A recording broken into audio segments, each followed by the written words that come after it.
oríire ńlá rèé o fún Mobímpé àti Lateef Adédìméjì ọkọ rẹ̀. Ẹ̀yin èèyàn, àwọn èèyàn mà ti ń kí Mobímpé kú oríire lọ́tùn-ún lósì nítorí ṣàdédé la rí tí Mobímpé fi fídíò kan síta lórí Instagram page ẹ̀ níbi tí ó ti ń jó pẹ̀lú màmá wa Rẹ̀mí Sùrùtù pẹ̀lú oyún nínú. Ẹ̀yin èèyàn wa, ìròyìn ńlá, ìròyìn ayọ̀ yìí tí àwọn èèyàn ti ń ronú láti ọjọ́ tó ti pẹ́ wá mà rèé o, nítorí ṣe làwọn èèyàn kí kú oríire lọ́tùn-ún lósì níwájú lẹ́yìn.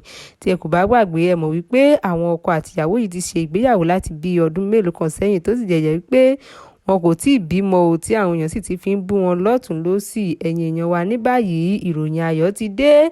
Ìròyìn ayọ̀ mà ti sọ̀kalẹ̀ wá o, nítorí Mobímpé aya Lateef Adédìméjì ó mà ti fi inú rẹ̀ sóyún báyìí tí wọ́n sì ti ń retí ọmọ. Ẹ̀yin èèyàn wa, nínú fídíò tí Mobímpé post sórí Instagram page rẹ̀ tí àwọn èèyàn ti rí tó ti ń jó pẹ̀lú oyún nínú pẹ̀lú màmá Rẹ̀mí Sùrùtù, níbẹ̀ náà làwọn èèyàn ti ń kí kú oríire lọ́tùn-ún lósì àti òun àti ọkọ rẹ̀ Lateef Adédìméjì.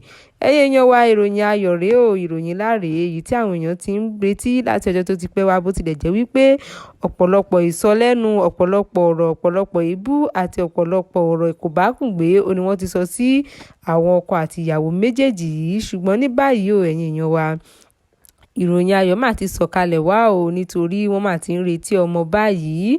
Ẹ̀yin èèyàn, a jẹ́ wípé ìròyìn ayọ̀ tí àwọn èèyàn ti ń retí láti ọjọ́ tó ti pẹ́ wá ló ti padà ṣẹlẹ̀ báyìí o.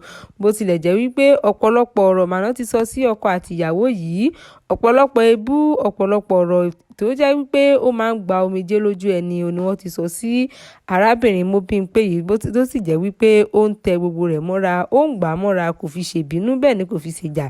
Bó tilẹ̀ jẹ́ pé ìgbà míì yóò jáde wá sórí social media, yóò wá sunkún wípé kí wọ́n jọ̀ọ́ kí wọ́n fi òun sílẹ̀.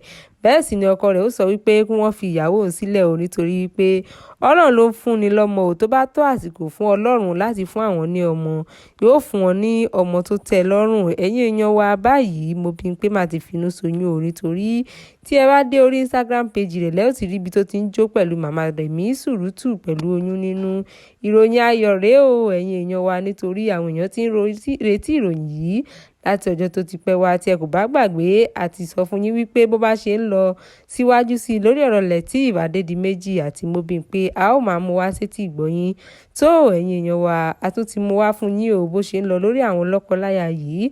Ìròyìn ayọ̀ yìí tí gbogbo àwọn èèyàn ti ń retí láti ọjọ́ tó ti pẹ́ wá wípé kí arábìnrin yìí kí ó fi inú rẹ̀ sóyún, kí ó sì fi ẹ̀yìn rẹ̀ gbé ọmọ pọ̀n. Ó mà dàbí ẹni wípé àdúrà ti gbà báyìí o, ẹ̀yin èèyàn wa. Tó bá rí bákan náà, a kò ní rí jù báyìí lọ lónìí o. Tó bá jẹ́ ìgbà àkọ́kọ́ tẹ́ wo fídíò wa nìyí, ẹ tẹ subscribe button fún àǹfààní láti máa rí púpọ̀ lára àwọn fídíò wa wò. Bó bá tún ṣe ń lọ lórí ọ̀rọ̀ Lateef Adédìméjì àti ìyàwó rẹ̀, a ó máa mú wá sétí ìgbọ́yín. Tó bá rí bákan náà, ẹ̀yin èèyàn wa, ó tún di ọjọ́ mìíràn, ọjọ́ ire. Ó dàbọ̀.